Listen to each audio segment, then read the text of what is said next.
As you can see, this is a walk I've done before, and I've painted the houses to the right with the trees. In fact, to date, that has been my most viewed video.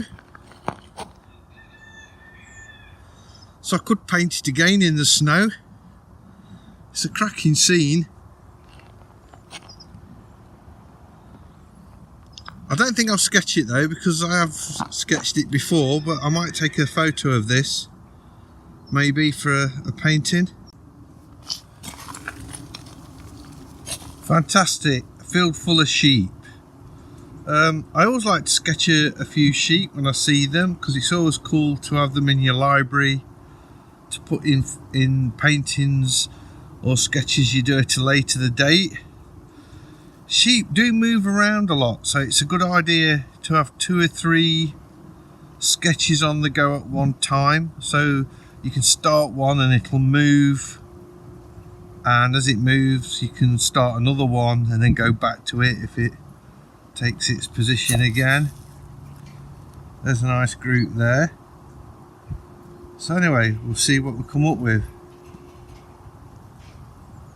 So here we are in paper by 53. I'm just going to a new page and I'm going to start sketching. Obviously I did the drawing on site, but I'm doing a voiceover back in the studio. You'll notice I've got already three sketches going at the same time. Now the deal with when you're painting sheep, and I guess any animal really, unless it's lying in front of a fire, it's going to be moving. And sheep, surprisingly, you look at a field of sheep, you think they never move at all. It's like so boring. It's like watching cricket. But I didn't really mean that. But they do move. The second you put pencil to paper, they're moving. So the way I sort of combat this is I will have 3 or 4 sketches going at any one time, and the second the sheep moves, I abandon that sketch and start another one. And then when it moves again, if another sheep, or indeed the first sheep, goes back into the same pose, I'll go back to that drawing. Now the thing is, they very rarely go back into the exact same pose. So you do find that you have problems with perspective and aspect ratio and things as they're moving about. So you will have to keep adjusting your drawings as well. The cool thing about paper 53 I've discovered is the eraser, because you can quickly select that and totally obliterate a bit of pencil work, and you've got nice clean paper again. So you can keep fairly clean drawings, which is a lot more difficult to do with a conventional sketchbook. You'll notice that these sketches are really loose and drawn very quick. I have speeded this up. Obviously I didn't draw them quite this fast, but you still have to work at a fair speed because they do keep moving all the time. It was also really cold because it was snowing. They see I'm using the eraser there just to keep the aspect ratio right, or the shape of the sheep. Going back into that drawing again.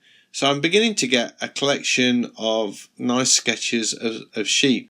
And the cool thing about these is, once you've got them in the sketchbook, if you're doing a landscape and you think this landscape could do with a few sheep in it, you've got some in your sketchbook to refer to that you can use.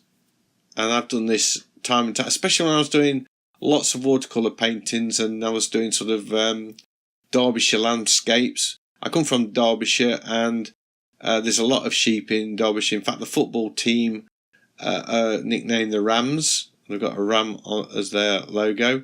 So there are a lot of sheep in Derbyshire, so I have sketched them quite a few times. I'm beginning to get a feel for it now, though that one looks more like a pig than a sheep, I believe. But I'll work on it a little bit. There we are. That's a bit better. That's looking a bit better. So I do start to get a feel for it, and I'm getting into the mood now. So I'm finishing off those sketches, and I think I'm going to go and have a go at drawing a group. And now I did these all in one go really, and they're almost abstract shapes, and I wasn't too fussed if the sheet moved. I did try and do it all in one go, really quick, using that eraser again, which is dead useful, just to get a little group of sheep going there, using the pencil to shade.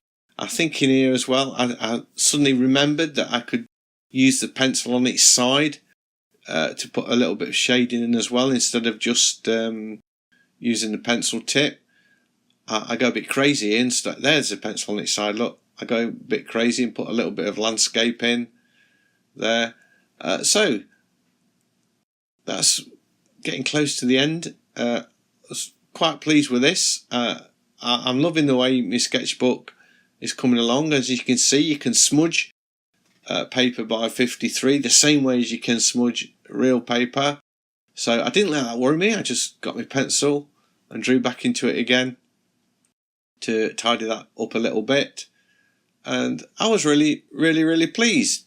Anyway, that's it. I hope you enjoyed my sketches of sheep. Thanks for staying with me till the end. If you have enjoyed it, a big thumbs up always helps my channel a lot. And if you're new to the channel, please subscribe, because I've got lots of videos coming your way, lots of digital drawing and painting, and I'd love to be sharing with you. So hopefully I'll see you in the next one. Bye.